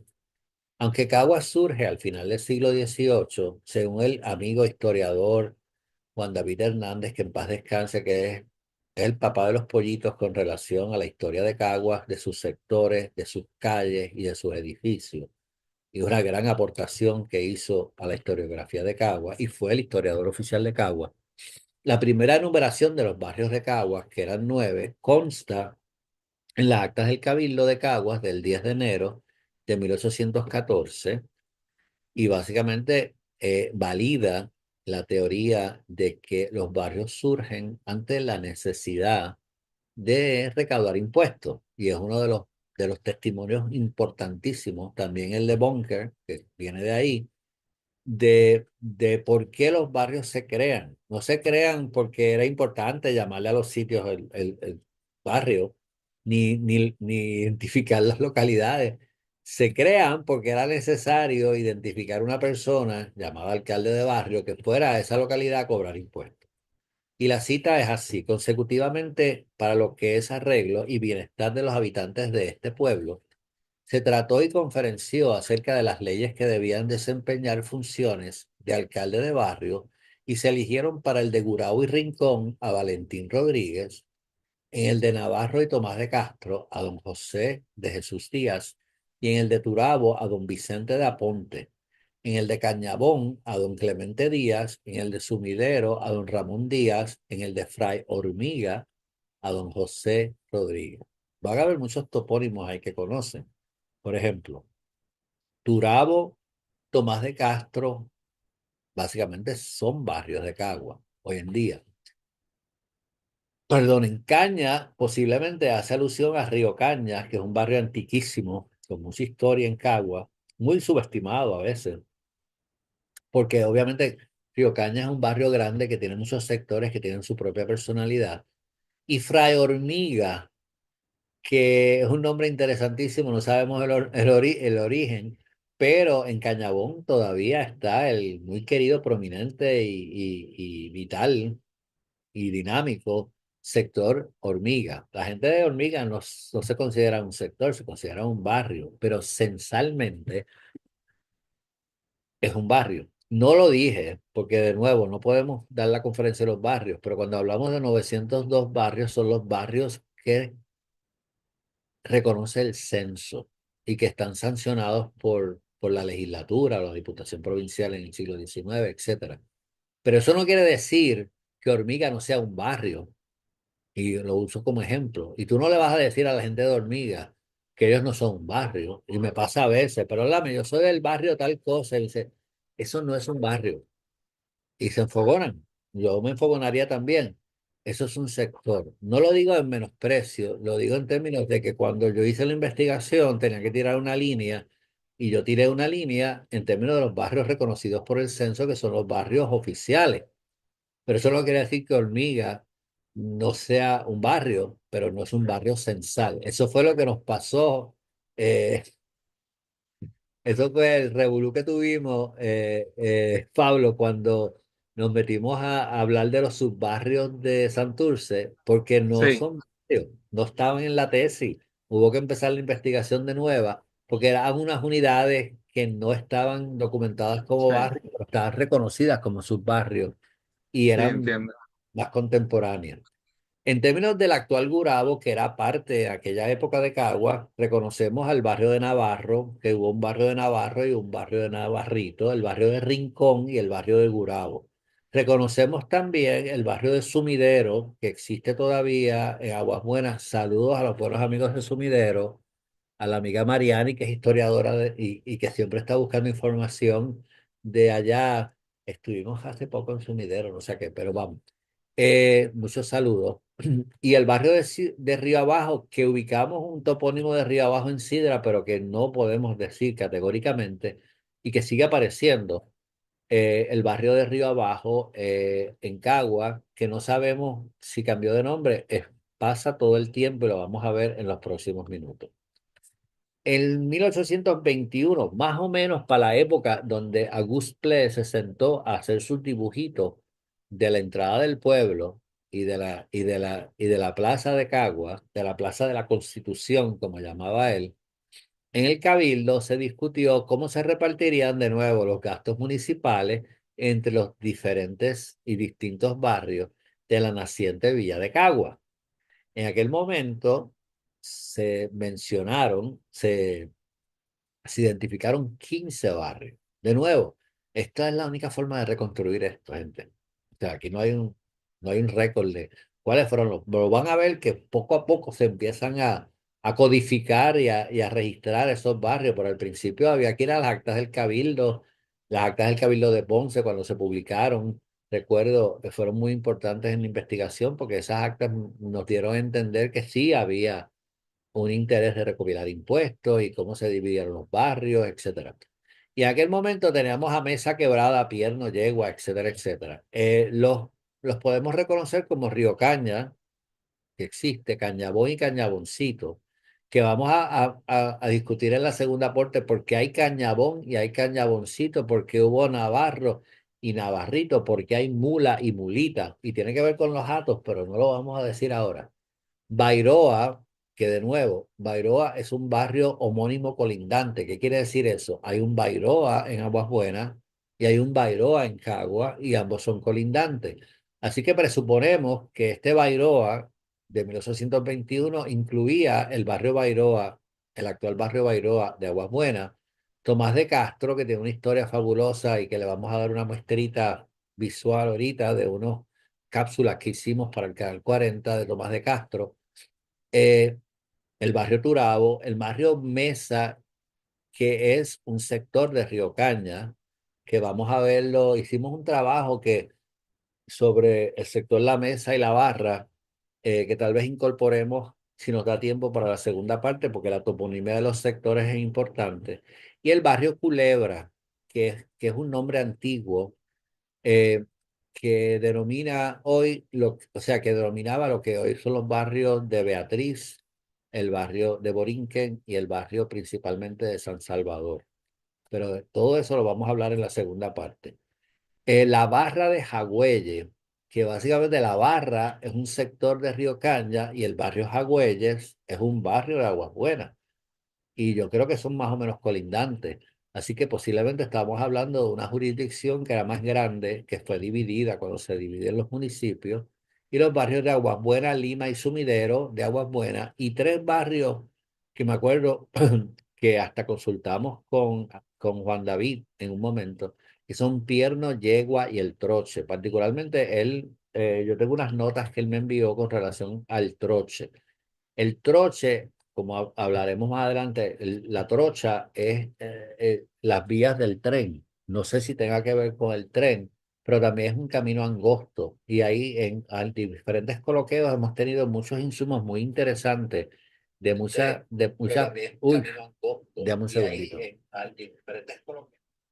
Eh, ha habido, ha habido intervenciones y por eso lo puse aquí porque sé que hay muy buenos insumos del público, personas que han entrado a explicar, bueno, troche o trocha es esto, lo hay en múltiples municipios, particularmente sabemos que en Vega Baja, etcétera, y yo lo siempre he asociado con las vías del tren, porque se le llama la trocha el espacio entre las dos vías, pero también son caminos, pero no sabemos todavía dónde era Pierno, dónde era Yegua y dónde era el troche. Como vamos a ver más adelante,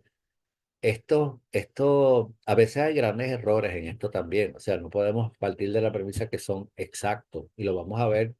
Una de las grandes críticas, más adelante explicamos cuáles son las críticas a esas enumeraciones originales. Según el archivo histórico documentado por Dios mío, le cambié, Juan David, eh, en la reunión del Cabildo de 15 de enero se enumeraron 17 barrios. De esos barrios, Culebra, como ya dijimos, que todavía persiste a través con otros nombres en Cagua, la quebrada Doña Beatriz empieza a aparecer, que básicamente es el barrio Beatriz. El barrio Beatriz, imagínense, se manifiesta, o sea, hay tres barrios homónimos colindantes. ¿Qué quiere decir eso? Hay un barrio Beatriz en Sidra, hay un barrio Beatriz en Caguas y hay un barrio Beatriz en Calley y los tres son colindantes. Lo vamos a ver en la segunda parte en un mapa. ¿Qué quiere decir eso? Pues que eso se llamó Beatriz antes de que se dividieran los tres municipios, gente, no hay más nada. O sea, eso tenía antes de que hubieran barrios, eso tenía un nombre uniforme, que era toda esa comarca. Hay mucha especulación y lo vamos a ver en la próxima de quién era Beatriz, pero no lo vamos a cubrir ahora. Pero eso es lo que te dice, y eso sucede como en 7 ocasiones o 6 ocasiones en Puerto Rico, donde tienes un barrio que se manifiesta colindante en tres municipios. A veces, en el caso de Guanajibo, es obvio porque es el río y es el cauce del río Guanajibo. Y eso lo puedo entender. Pero en el caso de Beatriz es más interesante porque no necesariamente hay un río principal, hay una quebrada eh, que básicamente cubre los tres. Así que eso lo vamos a cubrir en la segunda parte. Turabo, Tomás de Castro, La Barra y La Mesa, que son hoy en día sectores del barrio Río Caña. El barrio Cañabón, el barrio Bairoa Abajo, ahí ya estamos viendo de que hay una división entre Bairoa Arriba y Bairoa Abajo que muy bien puede ser el inicio del barrio Bairoa de Aguas Buenas y el barrio Bairoa de Cagua. Quebrada Puercos, que básicamente es el actual barrio San Antonio o parte del actual barrio San Antonio. Y eso lo vamos a cubrir en la segunda parte. ¿Por qué cambiaron estos nombres? Bueno, es que nadie quiere vivir en Hato Puerco, en Quebrada Puerco, en todo lo demás. Esos son topónimos que realmente lo que hacen es proyectar una realidad de antes del siglo XIX que tiene que ver con los hatos, porque hubo hatos de cerdos también, de cerdos, de reses, de caballos, etcétera, de mula. El barrero, que entendemos que puede ser parte de Río Caña y Río Caña. Ahí ya vemos el Barrero y Río Caña como una sola unidad y eso nos ayuda muchísimo a entender que es posible que sea el mismo. El Barrero obviamente es una proyección de la abundancia de barro que era importantísimo en la construcción y eso lo vamos a hablar. Jagüeyes y La Mesa, volvemos al punto de Jagüeyes de Aguas Buenas y su proximidad a La Mesa, que es de Cagua. Sumidero, Agua Buena y Lima, que Lima yo no estoy claro, pero entiendo que sí, que puede tener que ver con Aguas Buenas, pero tengo que buscar el sector porque no es un barrio hoy en día. Quebrada Arena, Quebrada Arena lo cubrimos en los barrios de San Juan. Quebrada Arena fue originalmente de Caguas. Después de ser de Caguas pasó a ser de Guaynabo. Cuando se suprime Guaynabo, lo coge Río Piedras, el antiguo municipio de Río Piedras. Cuando se restablece Guaynabo, Bayamón devuelve los barrios de antiguos barrios de Guaynabo, que son los barrios de la Altura, Guaraguao, Santolaya, todo eso. Pero Río Piedra, bien Lambío, se queda con esos barrios, se queda con Tortugo, se queda con Quebrada Arena. ¿Y qué sucede? Bueno, que cuando básicamente eliminan a Río Piedra, San Juan, llamamos la venganza, San Juan se queda con esos barrios. Así que Quebradera es un barrio nómada. Ha pasado por lo menos por 4 municipios en 200 años. Y Cagüita es el río abajo, que de nuevo todavía no tenemos suficiente evidencia para categóricamente decir que son barrios o que se manifiestan o que son evoluciones o que evolucionaron en X o Y barrio. Ya averiguaremos. Ahora, la primera crónica oficial que enumera los barrios de Cagua es de 1832 y corresponde a las memorias geográficas, históricas, económicas y estadísticas de la isla de Puerto Rico que escribió don Pedro Tomás de Córdoba bajo encomienda del gobernador general Miguel de la Torre, o del gobernador de la gobernación del general Miguel de la Torre. Miguel de la Torre, pues ha pasado la historia como el hombre del baile, la baraja y la botella, pero yo creo que eso es una subestimación de una persona que tuvo varias décadas como gobernador y que es responsable de muchos elementos de la progresión y la organización de Puerto Rico a una comunidad un poquito más estructurada. O sea, Miguel de la Torre, yo siempre digo, es el responsable de nuestra arquitectura neoclásica del viejo San Juan para propósitos de defensa militar, porque Miguel de la Torre perdió con Bolívar en Carabobo y él cuando lo mandan a Puerto Rico dice, yo no voy a perder Puerto Rico. O sea, ya hice una mala, no voy a hacer dos. Y entonces hace este libro que tiene como 7 volúmenes que deberían reimprimir, pero hay un volumen en particular que es difícil de conseguir, pero está disponible en internet, en donde él enumera los barrios existentes en 1832 en casi todos los municipios de aquella época. A veces los omite increíblemente. En el caso de Cagua, identifica 14 barrios. Esta es la primera enumeración oficial porque proviene del gobierno central de las jurisdicciones que constituyen cada pueblo en Puerto Rico. Y en aquella época, en 1832, ya Gurabo no es parte de Cagua, y 3 eran de Aguas Buenas o Aguas Claras, como se llamaba originalmente, pasa a ser independiente posteriormente y se lleva a los barrios de Sumidero, de Aguas Buenas, posiblemente Bairro Arriba y un montón de otros barrios, y se constituye como un municipio aparte. 6 se quedan y persisten hoy en día, que son el pueblo de Caguas, Cañaboncito, Turabo, Río Caña, Tomás de Castro y Bairoa. El hecho que existe un Río Caña me hace pensar a mí que Río Cañas y Río Abajo no son lo mismo, pero hay que averiguar dónde es Río Abajo. Y 4 han desaparecido, cambiado de nombre, que los vamos a hablar. Yagua, hay teorías para cada uno. Barra, que es un sector.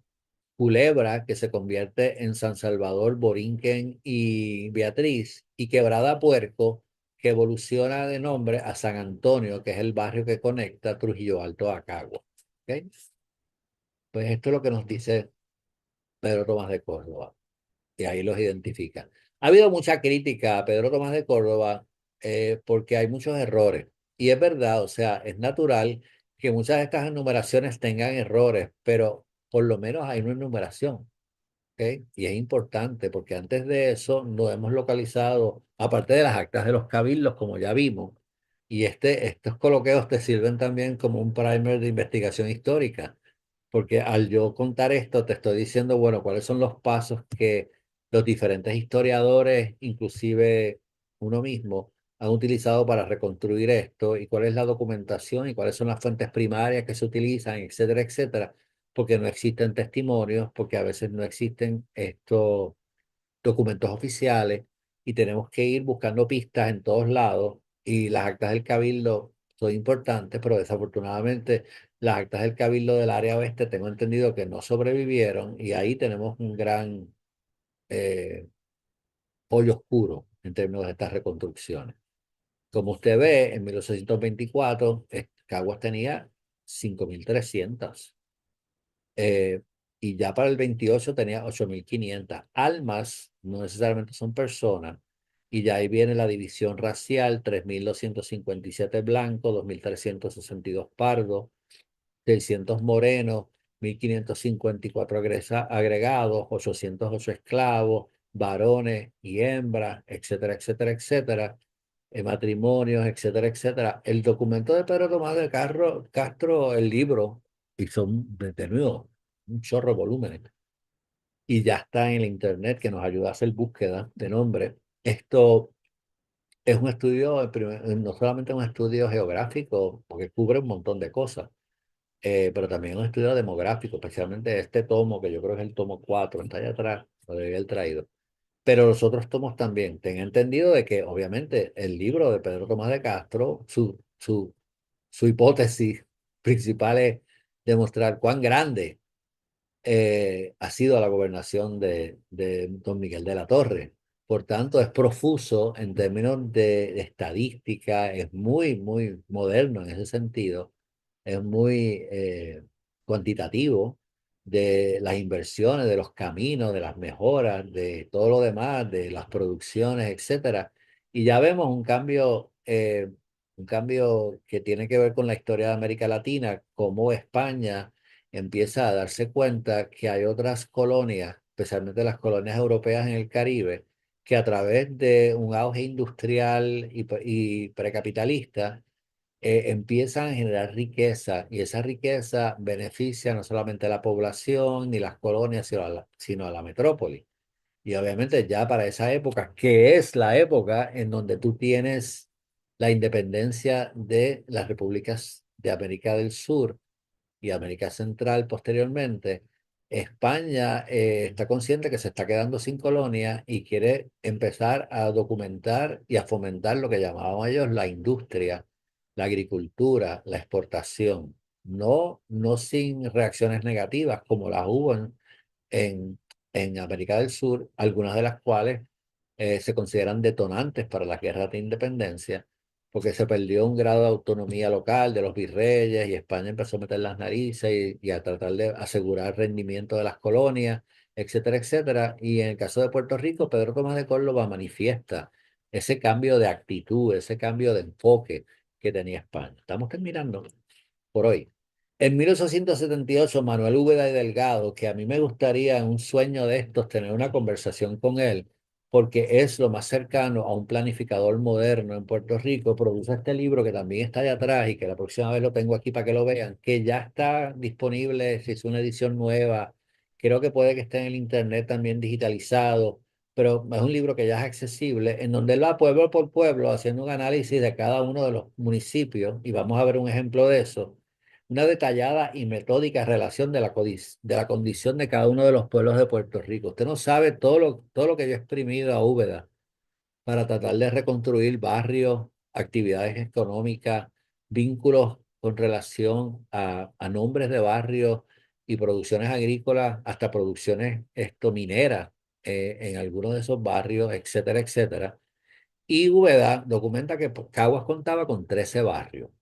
9 que persiste hoy en día: el Pueblo, Río Cañas, Tomás de Castro, Turabo, Borinquen, Beatriz, Cañabón, Cañaboncito y Bairoa. Ve cómo están creciendo el número de barrios aún dentro del mismo territorio. 4 que han desaparecido, cambiado de nombre: Barra, que es un sector de del barrio Río Cañas, presumimos que es agua también, porque si están esto uno al lado de otro, debe estar Quebrada Puerco, que hoy en día es San Antonio, Cagüita, que no sabemos dónde es, y ya dijimos Culebra, que es el origen de 3 de los barrios del sur de Cagua, del sur montañoso de Cagua. Cagüitas y Barra y Jagua son sustituidos por San Antonio y San Salvador, que es antiguo Culebra, y San Salvador, obviamente, Culebra básicamente, ya dijimos que también incluye Beatriz y Borinquen, Y el número de barrios después del 78 se ha mantenido estable. Esto es una idea de lo que usted puede encontrar en Úbeda, las tablas que hace Úbeda, que ya tú ves un interés estadístico para documentar el número de casas, el número de bohíos, el número de familias, el número de pulperías, el número de chinchorros. Chinchorro no es lo que era hoy en día, eran pequeños comercios y cosas, y mucha otra información bastante sucinta, pero importante. Hubo una enumeración también topográfica que se hizo entre 1848 y 1852, y fue una orden que dio un gobernador, que el nombre no me acuerdo ahora, de hacer una relación. Él le mandó a todos los ayuntamientos un cuestionario, está en en mi tesis, eh, y también es una fuente de información, pero eso nunca se publicó. Eso estaba, yo lo vi en papel mimeógrafo en el Archivo de Puerto Rico. Las descripciones topográficas de los pueblos no están completas. Caguas no tiene una descripción topográfica de esa época, que es el punto intermedio entre Pedro Tomás de Córdoba y Úbeda. Son esas descripciones topográficas de múltiples autores que están de nuevo documentadas en mi tesis, pero para Caguas no la había. A veces se hicieron dos de algunos municipios. Algunas son muy, pero que muy detalladas, otras son muy sucintas. A la gente no le gustaba dar mucha información tampoco en aquella época, pero es el eslabón que en el caso de Caguas perdido entre toda esta curva de 1832 a 1878, que estamos hablando prácticamente de 40 años, en donde hubo un gran auge poblacional en Puerto Rico y donde pasaron muchas cosas en Puerto Rico. Para que tengan una idea, para 1800, perdonen la mala calidad de esta tabla, porque esta tabla es bien vieja. Básicamente, más de una cuarta parte de la población vivía en el pueblo. Ya tenemos un desarrollo urbano en Cagua. Esto no fue el caso a principios de siglo. Poca gente, y menos en el siglo XVIII. Y seguido por el barrio Borinquen, of all places, como segundo barrio más poblado. Y obviamente, pues ahí tenemos el barrio Turabo, que es la parte sur del municipio, que era una tierra muy fértil, que era agrícola, y eso está seguido por el barrio Río Cañas, que es la conexión entre San Juan, Río Piedra, y obviamente es la carretera central, la carretera de acceso, pasaba por ahí, y el 8 el Cañabón, ya lo dije, y este 7, y Beatriz. Esto puede tener que ver con el tabaco, yo no estoy seguro, pero realmente estos fueron barrios donde tuvo una gran tradición tabacalera, pero puedo estar haciendo un soberano disparate, así que no lo voy no lo voy a decir. Y obviamente todavía tenemos que, bueno, esto se puede hacer en mayor detalle. Yo lo hice con data censal anterior, y quién sabe si la actualizo un poquito para la segunda parte. El número de barrios, pues como ve, se ha mantenido bien estable desde 1898, 13, 11, 11, 11. No ha cambiado mucho. Para que tengan una idea de las descripciones que existen, eh, y existen descripciones de Cagüitas, por ejemplo, que es uno de los barrios desaparecidos. Pues la descripción está bien interesante, de norte a este, pero no tenemos eh, en qué barrio se convirtió actual Cagüita. Todos los demás sí los podemos localizar: Río Cañas, La Mesa, Culebras, Beatriz, Tomás de Castro, Cañabón, Cañaboncito, Barra y Yagua, que es parte de Río Cañas, Quebrada Puerco, que es San Antonio, y Turabo, que sigue aún con el mismo nombre. Ya cuando llegan los estadounidenses y hacen su primer censo, vemos entonces cómo básicamente evoluciona esto. Es interesante que el barrio más poblado sigue siendo el pueblo, y que Borinquen sigue siendo el segundo barrio más poblado. Pero yo no entiendo por qué dice Borinquen and Bairoa, porque Borinquen no es colindante con Bairoa. Puede ser un error. Puede ser Borinquen y Beatriz. No sé. Me extraña una población tan baja para Beatriz, cuando vimos la población de Úbeda, cómo diferente era. Y obviamente vemos como los otros barrios pues tienen unas poblaciones que van aumentando, pero de nuevo estamos hablando de un distrito de 19.000 personas. O sea, Caguas tiene más de 100.000 hoy en día. Y obviamente vamos a concluir con dos cositas. Primero vamos a hablar de los barrios desaparecidos de esta primera parte, o con cambio de nombre, hablar un poquito de ellos, pero quiero compartir con ustedes esta imagen. A mí me fascina este puente. Este puente existe. El puente más antiguo de Puerto Rico, según Pumarada, es el puente que está al lado del Jardín Botánico, que es un puente bien lindo, que fue restaurado por un equipo de ingenieros dirigido por el querido amigo Pepe Izquierdo, a quien le mando muchos saludos, José Miguel Izquierdo, que creo que también posiblemente estuvo involucrado en el de, no me extrañaría, el de Río Caña. Pero este puente existe, es una joya. Es un puente, es mucho más largo, los otros dos puentes. Mm, yo cada vez que puedo me voy y que lo limpian, me voy a tomarle fotos a ese puente porque es una obra de arte y les recomiendo que si usted eh, va por la carretera, coja la carretera de Tortugo y pase por el puente y trate de verlo por debajo porque es una belleza. No, no puse las fotos aquí porque si no estamos hasta las 10 de la noche, pero está bastante así. Esta imagen también a mí me fascina porque te deja saber cómo era Cagua. O sea, esto no es Cagua, esto es Guaynabo, Tortugo. Pero primero te dice qué grande era el cauce de los ríos. ¿Ok? Segundo, este es un puente de 7 arcos. Aquí salen 8. Yo creo que Inteligencia Artificial se mandó uno de más. Es un puente de 7 arcos de mampostería sumamente alto, que lo que te dice es, contra, si este puente era tan alto, así eran las crecidas. Y te da a entender cómo era Puerto Rico.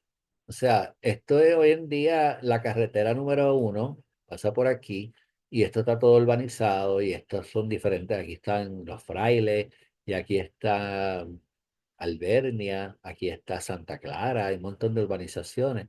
Pero es tan bonito visualizar este Puerto Rico rural, y en el medio de este Puerto Rico estos caminos que eran las arterias que nos conectaban. Esto es una foto en colores original. Me imagino que es coloreada, de 1898, básicamente producida o principios del siglo XIX, porque no he podido leer el calce, pero creo que es 1898. Y es fascinante porque a esta no hubo que colorearla. Esta vino ya con colores, ya fueran coloreados a mano o coloreados mecánicamente, pero no fueron trabajos contemporáneos. Y aquí básicamente podemos retomar esto en la segunda parte, y es un poquito de dónde salió el barrio Río Yaguas desaparecido, que aparece junto a Barra, que posiblemente haya sido parte del barrio San Antonio, que también pudo contener al barrio de Quebrada Puerto, que también es la parte del barrio San Antonio que se aproxima, por ejemplo, a la represa del lago Carraízo. La gente estos barrios cambiaron de nombre, lo vamos a explicar en la segunda parte por qué fuimos de Culebra a San Salvador y por qué fuimos de Quebrada Puercos a San Antonio, y es mucha influencia de la Iglesia Católica. Y hay mucha información, y yo hasta especulo aquí que sea un hato. Y obviamente, en lo que dijimos, no ha sido común que los nombres de barrios que no corresponden con valores estéticos actuales, como Bellaca, Quebrada Infierno, hayan sustituido por evocaciones religiosas. Pero eso lo vamos a discutir cuando hablemos de la toponimia del barrio San Antonio en la segunda parte, para no salir a las 10 de la noche. Eh, Hay mucha discusión con relación al barrio de Culebra. El compañero y colega, y saludo, Luis Burset, ha desmitificado el trabajo de don Generoso Muñoz, ¿no? Tengo un libro allá abajo y lo dejé abajo también. Esto, porque lo estoy usando para Cataño y Palo Seco. Eh, Se habla de un legendario Gregorio de Culebras, que fue el dueño de ese barrio, por eso que Culebras es un antropónimo, supuestamente no es fauna y flora, es el apellido de alguien, y eso pasa a menudo. Pero Luis ha cuestionado si eso es cierto, que fue segregado del famoso hato de los Delgados, que lo vamos a mencionar en la segunda parte, que cubría prácticamente lo que es San Lorenzo, Gurabo, Juncos y gran parte de Cagua. Por eso es que San Lorenzo se llamó hasta no hace mucho tiempo Hato Grande, y después se llamó San Lorenzo. Desaparece y ahí surgen Biorinquen, Beatriz y San Salvador. Se habla de que este cambio tuvo que ver con el nuevo trazado de la carretera central y es singularísimo que en Calley, bien adentro en Calle, hay un barrio Culebra, alto y bajo, pero no colinda con este barrio Culebra. Así que son los grandes enigmas, eso es parte de la misma unidad geográfica que se fue rompiendo en pequeños barrios entre medios, o es que había una vía marítima que se llamaba el río Culebra o la quebrada Culebras, etcétera. Lo cómico es, y lo vamos a ver cuando hablemos de la toponimia de San Salvador, lo vamos a ver cómo eso se multiplica y se ve allá abajo es raro que un nombre así se repita en dos municipios colindantes, pero que no colinden. El antiguo barrio de La Barra aparece como parte de Jagüeyes, que hoy es parte de Aguas Buenas. Después aparece como parte de La Mesa, otro de esos barrios eh, nómadas. Hoy la Mesa es una comunidad rural de Bairoa y junto a Bairoa Abajo, que hoy en día es Bairoa. Y después aparece junto a Yagua, que hoy es de San Antonio. Aunque no persistió como un barrio oficial, La Barra es muy conocida, que es básicamente una comunidad rural del barrio Bairoa, La Barra y La Mesa, que son barrios muy conocidos.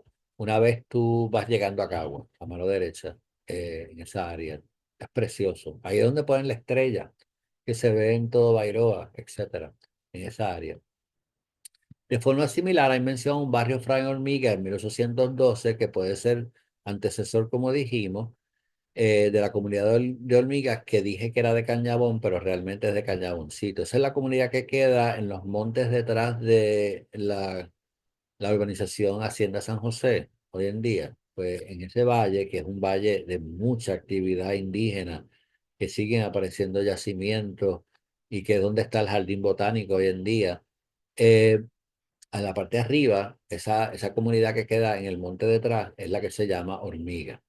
El barrio Río Abajo es es una gran incógnita que se ha vinculado con el barrio de San Antonio o con el barrio de Río Caña. Y Cagüita se menciona ocupando una región llana al norte y al oeste de Cagua, puede ser el nombre original del barrio Cañabón. Hay barrios Cagüitas fuera de esta jurisdicción, hay, si no me equivoco, déjame chequear, yo sé que hay un barrio Cagüitas en otro lado. Hay un barrio Cagüitas en Aguas Buenas. Así que quién sabe si básicamente estamos hablando de la misma jurisdicción. Ups, se me pasó eso.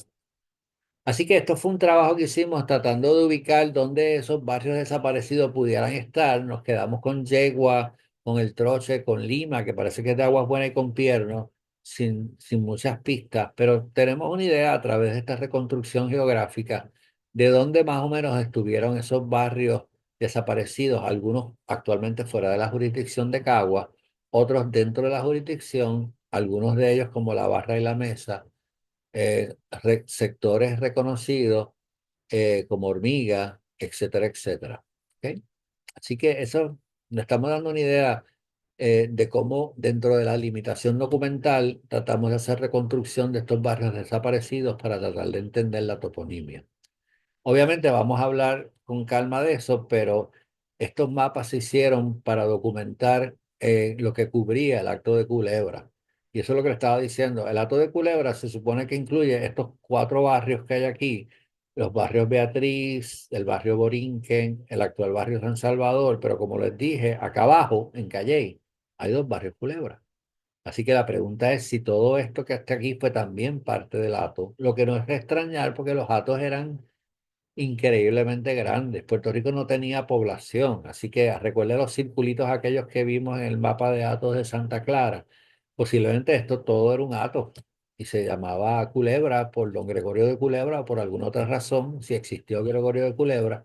Y realmente fue una jurisdicción que se fue subdividiendo en barrios según aumentó la población, lo que valida las hipótesis de las investigaciones que hemos hecho con relación a los orígenes de los barrios y sus topónimos. Esto fue una idea de cómo pudo haber evolucionado todo esto, el nuevo barrio sur de la Quebrada Beatriz y la separación de Borinquen y San Salvador. Y eso te da una idea de cómo los barrios nos ayudan a reconstruir la configuración geográfica de antes del siglo XIX en Puerto Rico, posiblemente de principios de la colonización, y quién sabe si topónimos que tienen que ver con nuestra raíz indígena.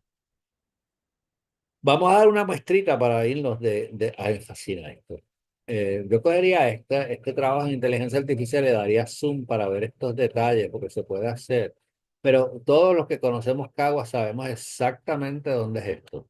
Esto es la calle que pasa, esto es como si estuviéramos mirando el Colegio Notre Dame, posiblemente este es el área donde está nuestra escuela, donde estaba el teatro Alcázar, etcétera, donde está Cimatec, etcétera, etcétera, etcétera.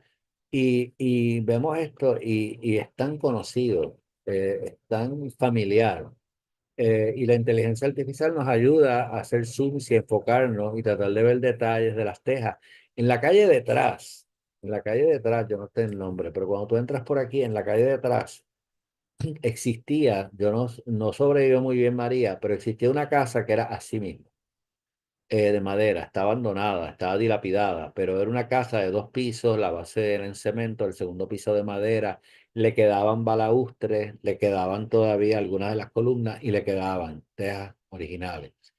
Yo entiendo que todavía está ahí y debe ser preservada.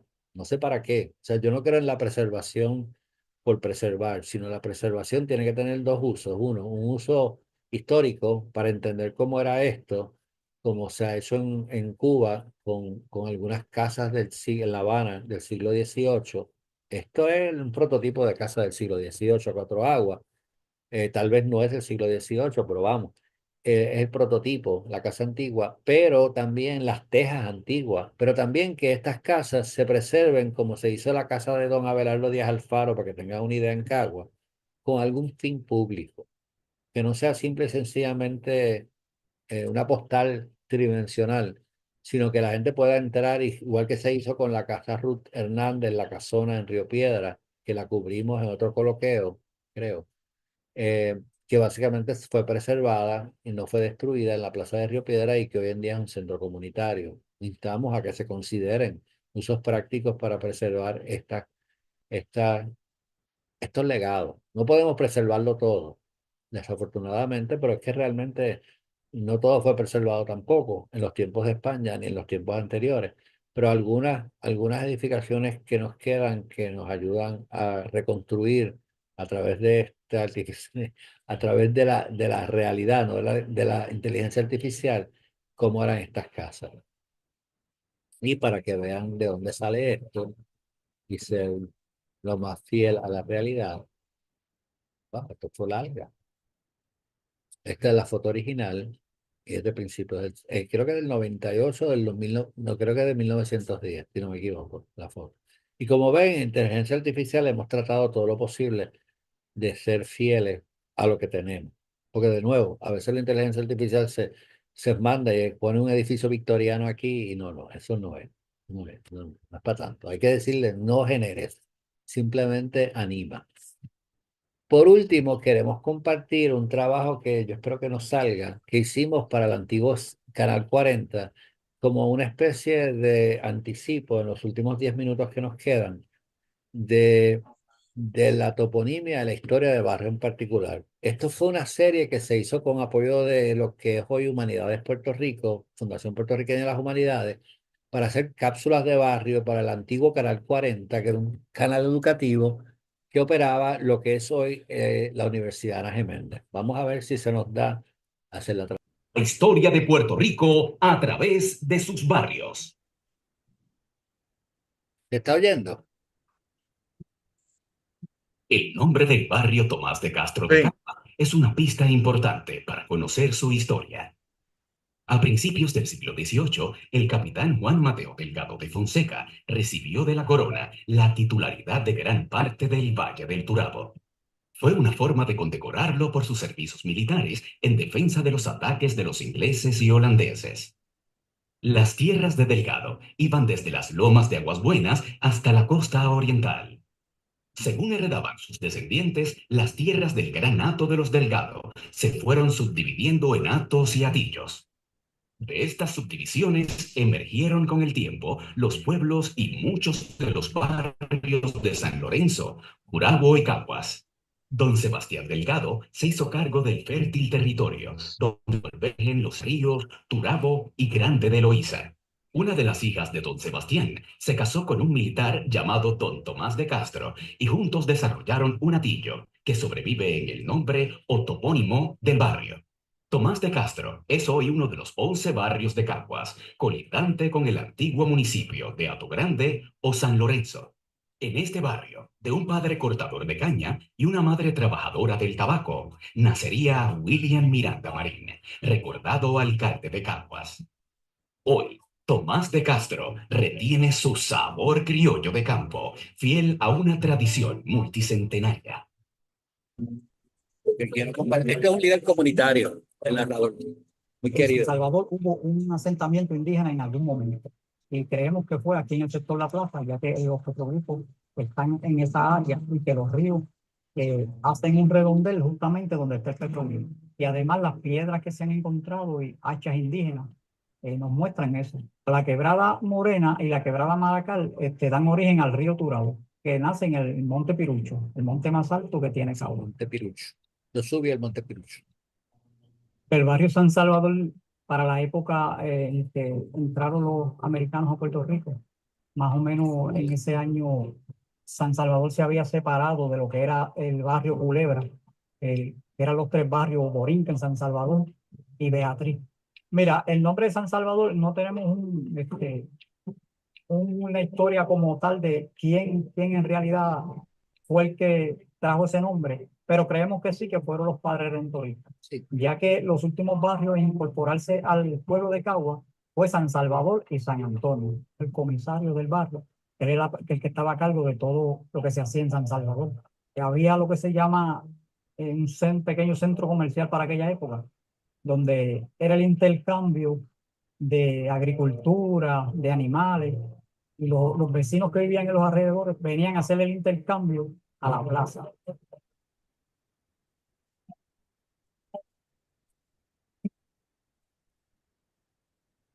El Pirucho es un gigante que vigila el barrio mío. Subirlo es un desafío que resulta emocionante.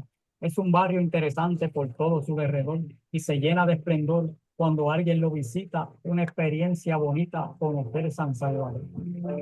Bravo.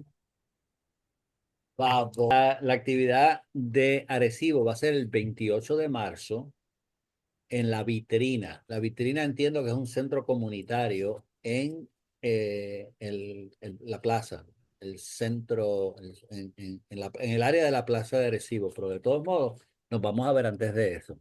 Ok, también si a usted le interesa, y ya acabo, existen artículos